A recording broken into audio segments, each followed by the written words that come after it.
بسم اللہ الرحمن الرحیم اللہم صلی علی سیدنا محمد وعلی آل سیدنا محمد وبارک وسلم۔ السلام علیکم۔ آج ہم سورۃ آل عمران کی آیت نمبر 157 سے شروع کریں گے۔ وَلَئِنْ قُتِلْتُمْ فِي سَبِيلِ اللَّهِ أَوْ مُتُّمْ لَمَغْفِرَةٌ مِّنَ اللَّهِ وَرَحْمَةٌ خَيْرٌ مِّمَّا يَجْمَعُونَ وَلَئِنْ مُتُّمْ أَوْ قُتِلْتُمْ لَا إِلَى اللَّهِ تُحْشَرُونَ۔ قسم ہے اگر اللہ تعالیٰ کی راہ میں شہید کیے جاؤ یا اپنی موت مرو تو بے شک اللہ تعالیٰ کی بخشش و رحمت اس سے بہتر ہے جسے یہ جمع کر رہے ہیں۔ بالیقین خواہ تم مر جاؤ یا مارے ڈالے جاؤ، جمع تو اللہ تعالیٰ ہی کی طرف کیے جاؤ گے۔ پہلے تو یہ ضروری نہیں کہ جو گھر پر رہے وہ مرے گا نہیں، اور جو جہاد کے لیے جائے گا وہ ضرور مرے گا، اور اگر اسے تسلیم بھی کر لیا جائے تو بھی یہ سودا بڑا سود مند ہے۔ اس حیات فانی کے عوض اللہ تعالیٰ کی رحمت اور مغفرت میسر آ جائے تو پھر اور کیا ہی چاہیے۔ اس کا یہ مطلب نہیں کہ اب تو ہم اللہ تعالیٰ سے کہیں دور ہیں اور قیامت کے روز ہمیں اس میدان میں کھڑا کیا جائے گا جہاں ہم خدا کے روبرو ہوں گے۔ ہم تو اب بھی اس سے دور نہیں اور وہ اب بھی ہماری شہرت سے قریب تر ہے، لیکن آج ہم طرح طرح کی مشغولیتوں میں ایسے کھوئے ہوئے ہیں کہ ہمیں اس قرب کا احساس ہی نہیں رہا۔ اسی طرح ہم اس سے گویا بہت دور ہیں، لیکن قیامت کے روز سارے مشاغل ختم ہو جائیں گے اور قرب الہی کا ہم اپنی آنکھوں سے مشاہدہ کریں گے، اور ہم اعتراف کریں گے کہ اب ہم اس کے روبرو کھڑے کر دیے گئے ہیں۔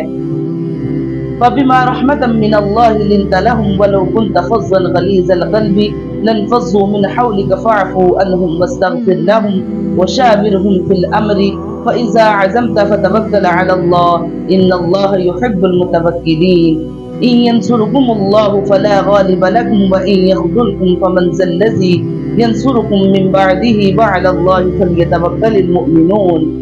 تو اے حبیب، اللہ کی کتنی بڑی مہربانی ہے کہ آپ ان کے لیے نرم دل ہیں۔ اگر آپ ترش مزاج سخت دل ہوتے تو یہ لوگ ضرور آپ کے پاس سے بھاگ جاتے۔ تو آپ ان کو معاف فرماتے رہو اور ان کی مغفرت کی دعا کرتے رہو اور کاموں میں ان سے مشورہ لیتے رہو۔ پھر جب کسی بات کا پختہ ارادہ کر لو تو اللہ پر بھروسہ کرو، بے شک اللہ توکل کرنے والوں سے محبت کرتا ہے۔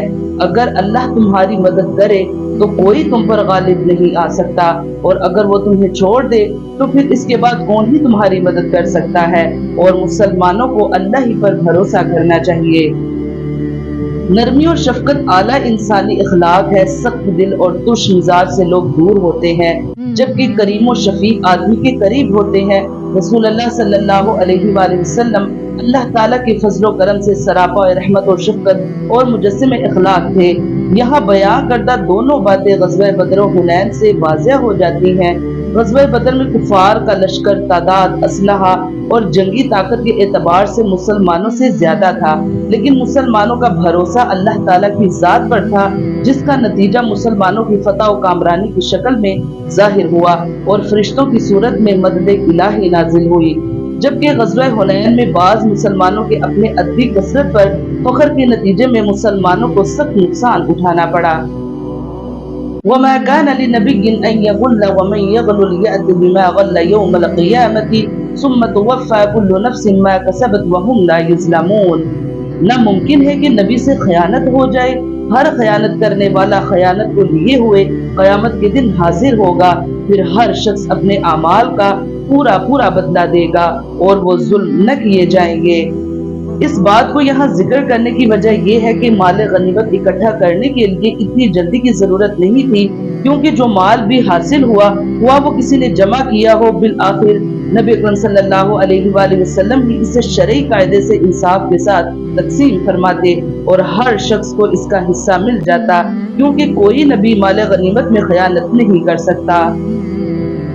أَفَمَنِ اتَّبَعَ رِضْوَانَ اللَّهِ كَمَنْ بَاءَ بِسَخَطٍ مِّنَ اللَّهِ وَمَأْوَاهُ جَهَنَّمُ وَبِئْسَ الْمَصِيرُ هُمْ دَرَجَاتٌ عِندَ اللَّهِ وَاللَّهُ بَصِيرٌ بِمَا يَعْمَلُونَ۔ کیا بس وہ شخص جو اللہ تعالیٰ کی خوشنودی کے در پہ ہے اس شخص جیسا ہے جو اللہ تعالیٰ کی ناراضگی لے کر لوٹتا ہے، اور جس کی جگہ جہنم ہے جو بدترین جگہ ہے۔ اللہ تعالیٰ کے پاس ان کے الگ الگ درجے ہیں اور ان کے تمام اعمال کو اللہ بخوبی دیکھ رہا ہے۔